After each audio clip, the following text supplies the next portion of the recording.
Hello, എല്ലാവർക്കും നമസ്കാരം. ഇന്ന് ഞാൻ നിങ്ങൾക്ക് പരിചയപ്പെടുത്തി തരുന്നത് ഞങ്ങളുടെ വീട്ടിലുണ്ടാക്കിയ ഒരു കൊച്ചു പോണ്ടാണ്. ചാക്ക് ഉപയോഗിച്ചിട്ടാണ് ഈ പോണ്ട് ഞങ്ങൾ ഉണ്ടാക്കിയത്. എൻ്റെ ഹസ്ബൻഡും ഞങ്ങളുടെ വീട്ടിലെ നിലാവണ്ണനും കൂടിയിട്ടാണ് ഈ ഒരു പോണ്ട് ഉണ്ടാക്കിയത്. ഞങ്ങളുടെ മുറ്റത്തിൻ്റെ ഒരു സൈഡിലായിട്ടായിരുന്നു ഇതുണ്ടാക്കിയത്. അപ്പോൾ പോണ്ട് ഉണ്ടാക്കാൻ നിങ്ങൾ സ്ഥലം സെലക്ട് ചെയ്യുമ്പോൾ ശ്രദ്ധിക്കേണ്ടത് അധികം ഇലകൾ വീഴാത്തതും നല്ല സൂര്യപ്രകാശം കിട്ടുന്ന ഒരു ഏരിയ ആവുകയാണെങ്കിൽ നമുക്കതിൽ താമരയും ആമ്പലും ഒക്കെ പിന്നീട് വളർത്താൻ അത് ഉപയോഗിക്കാം.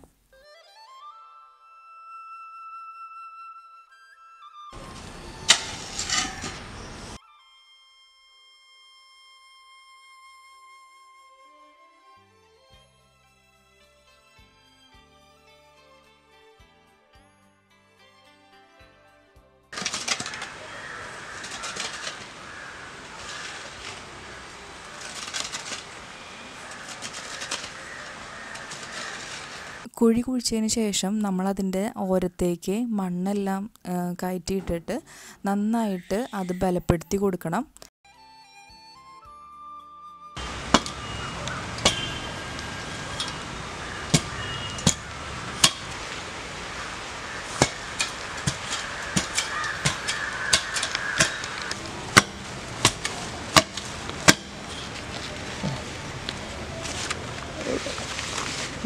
ഇങ്ങനെ തട്ടി കൊടുക്കുമ്പോൾ അതിൻ്റെ അടിയിൽ മണ്ണൊക്കെ പിടിക്കാൻ തുടങ്ങിയപ്പോഴാണ് ഇങ്ങനെ ഒരു പ്ലാസ്റ്റിക് ഷീറ്റ് ഇട്ടിട്ട് അത് തട്ടാൻ തുടങ്ങിയത്.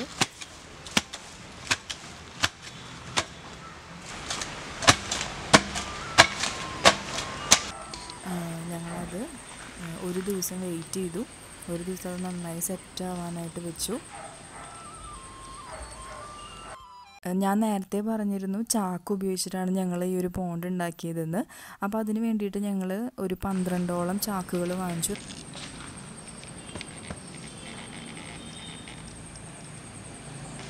പലചരക്ക് കടയിൽ നിന്നും അതുപോലെ റേഷൻ കടയിൽ നിന്നൊക്കെ നമുക്ക് ചാക്ക് വാങ്ങിക്കാൻ പറ്റും. അങ്ങനെ ഞങ്ങൾ വാങ്ങിച്ച ചാക്കുകളായിരുന്നത് 12ഓളം ചാക്കുകൾ വാങ്ങിക്കേണ്ടി വന്നു.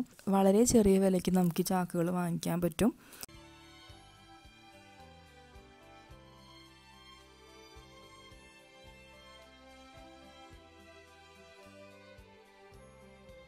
ഈ ഒരു പൈപ്പ് ഞങ്ങൾ സൈഡിൽ വെച്ചത് എന്തെങ്കിലും ഒരു ഫൗണ്ടൻ പോലെയൊക്കെ പിന്നീട് ഉണ്ടാക്കാമെന്ന് കരുതിയിട്ടാണ്. ഇതിനേക്കാളും ഉപകാരമായിട്ട് എനിക്ക് തോന്നുന്നത് ഒരു ഡ്രെയിനേജ് പൈപ്പ് ഉണ്ടാക്കുകയാണെങ്കിൽ നമുക്ക് ഈ പോണ്ട് വൃത്തിയാക്കാനൊക്കെയും ആ ഡ്രെയിനേജ് പൈപ്പ് ഉപയോഗിക്കാം. ഞങ്ങൾ ആ ഒരു കാര്യം വിട്ടുപോയി, ഞങ്ങൾ ഡ്രെയിനേജ് പൈപ്പ് ഉണ്ടാക്കിയിരുന്നില്ല. അപ്പോൾ ഇനി നിങ്ങൾ ആരെങ്കിലും അത് ഇങ്ങനെ ഒരു പോണ്ട് ഉണ്ടാക്കാൻ നോക്കുമ്പോൾ ഡ്രെയിനേജ് പൈപ്പും കൂടി വെക്കുകയാണെങ്കിൽ നല്ലതായിരിക്കും.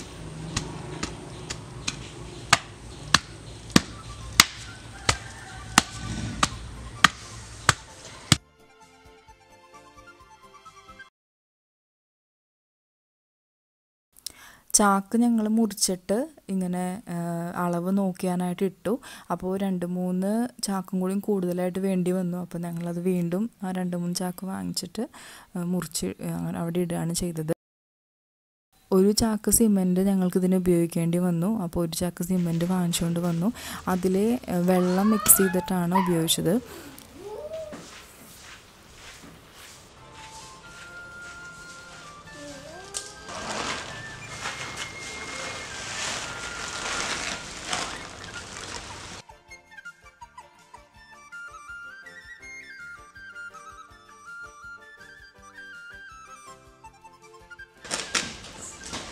അപ്പോൾ ആദ്യം സിമൻറ്റൊക്കെ ഇട്ട് അതിലേക്ക് വെള്ളം ഒഴിച്ച് നന്നായി മിക്സ് ചെയ്ത് അതിലേക്ക് ചാക്ക് ഇട്ടിട്ട് മുക്കിയെടുത്ത് ആണ് ഇത് ഞങ്ങളിവിടെ വിരിച്ചിട്ടത്. അപ്പോൾ ശ്രദ്ധിക്കേണ്ടത് ഒരുപാട് കട്ടിയായിട്ടും ഒരുപാട് ലൂസായിട്ടും ഉള്ള മിശ്രിതം ഉണ്ടാക്കരുത്. ഒരു മീഡിയം അളവിലാണ് ഈ ഒരു മിശ്രിതം ഉണ്ടാക്കേണ്ടത്. നമുക്കറിയാം, നമ്മളത് ഉണ്ടാക്കി നോക്കുമ്പോൾ തന്നെ നമുക്ക് മനസ്സിലാവും. ഒരുപാട് നേർത്ത മിശ്രിതമാണെന്നുണ്ടെങ്കിൽ ഈ ചാക്കിൻ്റെ ഭാഗങ്ങൾ പുറത്ത് കാണാൻ സാധ്യതയുണ്ട്. ഒരുപാട് കട്ടിയാവുകയാണെന്നുണ്ടെങ്കിൽ അത് ചിലപ്പോൾ ക്രാക്ക് വരാനും സാധ്യതയുണ്ട്. അപ്പോൾ ഒരു മീഡിയം മിശ്രിതമാണ് ഉണ്ടാക്കേണ്ടത്.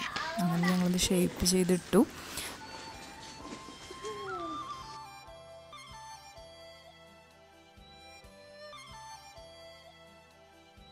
പിന്നെ പറ്റിയൊരു അബദ്ധം എന്ന് പറയുന്നത് ഈ ഒരു ചാക്കിൻ്റെ സൈഡിലത്തെ എഡ്ജസ് ഞങ്ങൾ കട്ട് ചെയ്തിരുന്നില്ല. അഡ്ജസ്റ്റ് ചെയ്തിടുമ്പോൾ അത് കാണില്ല എന്നാണ് ഞങ്ങൾ കരുതിയേ. പക്ഷെ അതിങ്ങനെ ഹമ്പ് പോലെ കണ്ടു. ലാസ്റ്റൊക്കെ ആയപ്പോൾ ഞങ്ങൾ ആ എഡ്ജും കൂടി കട്ട് ചെയ്തിട്ടാണ് ഞങ്ങൾ ഇട്ടത്. അപ്പോൾ നല്ല സ്മൂത്ത് ഫിനിഷിങ് കിട്ടി. അപ്പോൾ നിങ്ങൾ ശ്രദ്ധിക്കേണ്ട അടുത്തൊരു കാര്യമാണ് ഇങ്ങനെ എഡ്ജുകൾ കട്ട് ചെയ്തിട്ട് വേണം ചാക്ക് ഇടാനായിട്ട്.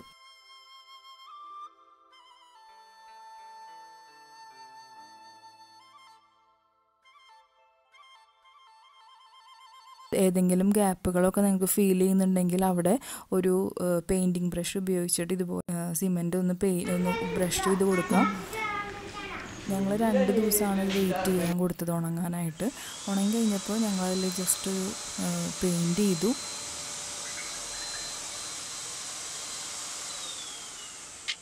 ഒരു എയർ ബ്രഷ് ഞങ്ങളുടെ വീട്ടിലുണ്ടായിരുന്നു. അപ്പോൾ ഈ എയർ ബ്രഷ് വെച്ചിട്ടാണ് ആദ്യം പെയിൻറ്റിങ് ചെയ്ത് തുടങ്ങിയത്. നല്ല ഫിനിഷിങ്ങിൽ വന്നിരുന്നു. പക്ഷേ പകുതിയായപ്പോഴാണ് മനസ്സിലായത് താഴേക്ക് പെയിൻറ്റിങ് ചെയ്യാനായിട്ട് അതിന് ഇത്തിരി പാടായിരുന്നു. അതിങ്ങനെ ചെരിച്ച് പിടിച്ച് പെയിൻറ്റിങ് ചെയ്യാൻ കുറച്ച് പാടാണ്. അപ്പോൾ പിന്നെ ഞങ്ങൾ താഴെയൊക്കെയും സാധാരണ പെയിൻറ്റിങ് ബ്രഷ് ഉപയോഗിച്ചിട്ട് തന്നെ ചെയ്തത്. ഒരു അക്വ ബ്ലൂ കളറായിരുന്നു ഞങ്ങൾ അതിനെ സെലക്ട് ചെയ്തത്. ഇതാണ് ഞങ്ങളുടെ കൊച്ചു പോണ്ട്. അപ്പോൾ നിങ്ങൾക്ക് ഇഷ്ടമായെന്നുണ്ടെങ്കിൽ നിങ്ങളിതുപോലെ വീട്ടിലൊരു പോണ്ടൊക്കെ ഉണ്ടാക്കുക. എളുപ്പമായിട്ട് ഉണ്ടാക്കാം. നമുക്ക് താമരയോ ആമ്പലോ അങ്ങനെ എന്തെങ്കിലുമൊക്കെ ഇതിൽ വളർത്താം. അടുത്ത വീഡിയോയുമായിട്ട് വീണ്ടും കാണാം. ബൈ.